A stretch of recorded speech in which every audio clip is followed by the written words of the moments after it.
또 새로운 월요일입니다. 네, 한 주가 시작됐어요. 네, 이번 주엔 또 무슨 일이 벌어질지 시장이 이제 개장하기 1시간 전인데 다뤄야 될 내용들은 굉장히 많고 많은 내용들이 쏟아졌어요. 맞아요. 네, 그만큼 변동성은 또 크다는 얘기겠죠. 그렇죠. 근데 이제 결론적으로 이제 개장 임박해가지고 나온 내용은 코로나19에 대한 내용이 또 도배적입니다. 전 세계 일간 확진자 수가 사상 또 히스토리 하이 기록을 경신했어요. 그렇죠. 네. 네. 브라질 같은 경우는 일간 하루에 맞아요. 5만 명이나 신규 확진자가 나왔다 그러죠. 자, 그렇다면 과연 이제 시장을 어떻게 풀어가야 될지 역학구도와 증시 관계 조금 어려울 수도 있겠지만 코로나19 이야기가 자꾸 도출이 크게 되면은 그 반대 급부적으로는 정치적인 모호함이 오히려 내려갑니다. 이게 같이 올라가는 리스크가 아니에요. 하나의 이슈로 집중이 되는 거죠. 거의 뭐 그렇다고 봐야 되겠죠. 그러니까 악재를 악재로 더 덮어버리는 형태? 뭐 그래서 그것이 역설적으로는 호재가 될 수도 있는 형태? 그럴 수도 있겠네요. 네, 뭐 그런 내용을 조금 다뤄볼까 하는데, 자, 내용을 보도록 하죠.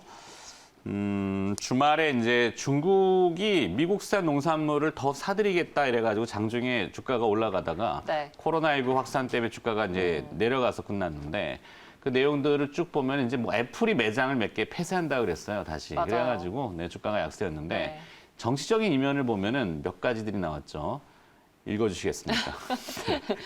제가요? 네.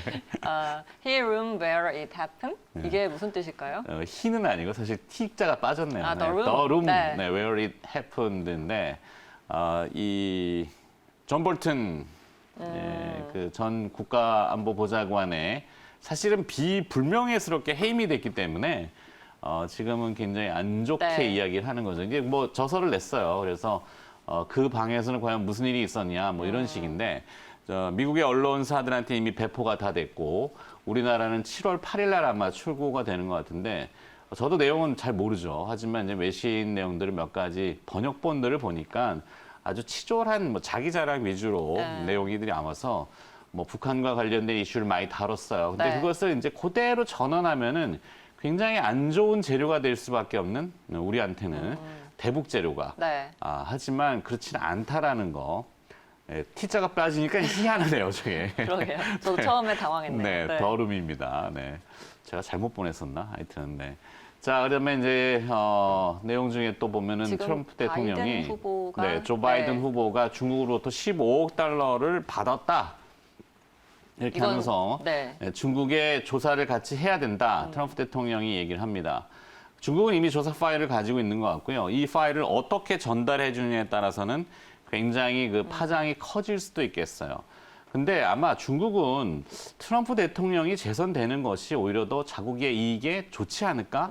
이런 계산기들을 두들기고 있는 것 같고 그래서 역설적이면 코로나19에 대한 도출이 커지면 커질수록 정치적으로는 뭔가 뒤에서 이렇게 손을 잡는 거죠. 트럼프 대통령이 아주 재선에 대해서 열을 올리고 있는 것 같아요. 뭐 거의 이제 4개월 남았으니까 그쵸. 지금 네. 뭐 전당대회와 그다음에 또 유세몰이 이렇게 막 하죠. 금방 바뀌었네. 네.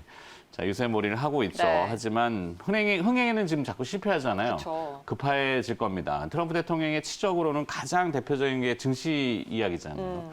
그래서 아마 증시를 계속 부양하려는 무엇인가를 또 내놓고 할 거기 때문에 시장이 코로나19 때문에 출렁거릴 수는 있어도 단기적으로 아직까지는 위를 바라볼 수 있는 힘이 밑에서 좀 존재한다. 이 얘기를 이제 역학구도와 증시 관계 네. 좀 어렵게 좀 풀어봤지만 네. 오늘 월요일 개장 전에 한번 잠깐 이야기 해드렸습니다. 네. 이렇게 시장 외적인 변수들이 계속해서 좀 시장에서는 변동성도 키우고 그러면서도 시장을 상방으로 끌어올리는데요. 네. 다음 이슈 볼까요? 그럴까요? 국내 얘기입니다. K 전기차, 저 어벤져스라고 표현을 해봤어요. 네. 이미 뭐 지난주에도 많이 좀 시장에서 이야기가 됐고 하필 또 오늘입니다. 현대차의 정의선 부회장이 오늘 LG화학의 구광모 회장과 오. 직접 만납니다. 지난번엔 삼성과 그렇죠. 조우를 삼성에 했었는데, 이어서 이번엔 LG, 그 다음은 SK가 되겠죠. 오. 그래서 원래 이 현대모비스가 LG화학과 HL 그린파워에 대해서 합작 투자를 하고 또 네. SK이노베이션은 기아차의 배터리를 이미 공급을 하고 있는데 네. 이렇게 수장이 직접 만난다라는 거에 의미가 있는 것 같아요. 그렇죠. 네, 그래서 위기 상황이니까 지금은 서로 간의 생존을 위해서 다툴 것이 아니죠. 그쵸. 어찌 보면은 앞서 정치 얘기하고도 비슷해요. 맞아요. 겉으로 보면은 굉장히 으르렁거리고 죽일 듯이 싸우잖아요. 근데 사실은 그러다가 잘못하면은 다 같이 공멸이기 때문에 공생을 위한 협력해야죠. 산업의 협력도 분명히 큰 이슈가 될 것이다. 그래서 이거죠. 제가 이제 해석을 해보기에는 일단 완성차 업체인 현대차는 네. 지금 대세가 그 다음은 전기차가 될 수밖에 없는 상황이잖아요. 그렇죠. 그러면은 이제 수소차도 수소차지만 전기차를 실질적으로 좀 양산하는데 본격적으로 박차를 가야 되는데